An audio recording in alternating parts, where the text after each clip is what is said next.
So hopefully everybody can hear me okay, and let's see if these work. So I have no disclosures to talk about except two young children who are still high on Halloween candy, um, and I'm hoping they'll come down by the time it's Christmas candy.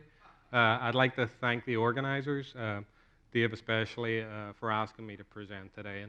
And really, my lab does Parkinson's disease, so the title's a bit misleading, but most of my lab does Parkinson's disease movement disorders.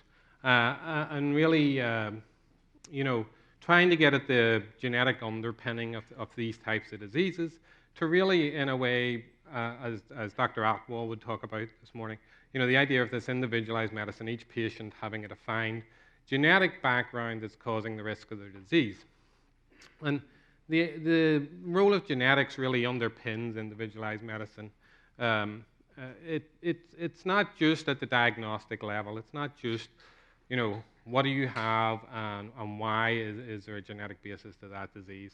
But it really feeds into everything we're doing. And, you heard from some of the other speakers about how do we get at the mechanism of disease and how do we understand the pathophysiology of disease. And really, genetics and individualized medicine is how we're trying to get at the understanding of some of these diseases. And it allows us to build these models as well.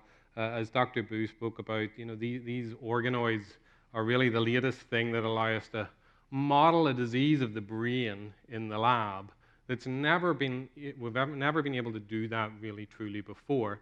We have cell lines, we have animal models, but to really get at a human model that recapitulates some of what's going on in the brain and the developing brain is really, it's really going to drive a lot of the research and the drug development. And how do we get drugs? How do we get targets? Well, again, that's the genetics. You heard from Dr. Rademakers about, the likes of progranulin, MAPT, tau. These genetic findings really give us the targets, TDP, TMEM. All these genetic findings really give us targets that we can use and also tells us which patients should be in the clinical trials. And I think this is something we're getting better at, is determining which patients should be taken into clinical trials. As I go through the genetics or the underpinnings of cerebrovascular disease and stroke, it's terribly heterogeneous. I thought Parkinson's disease was heterogeneous and bad until I started working on stroke, and you'll see from some of the figures, it's kind of crazy. So how do we get the right patients into the clinical trials? And in the past, we would have just took a group of patients that had ischemic stroke or had Parkinson's or had frontotemporal dementia or Alzheimer's disease. And now I think we're really starting to inform the clinical trials about who should go into clinical trials for the specific targeted therapies.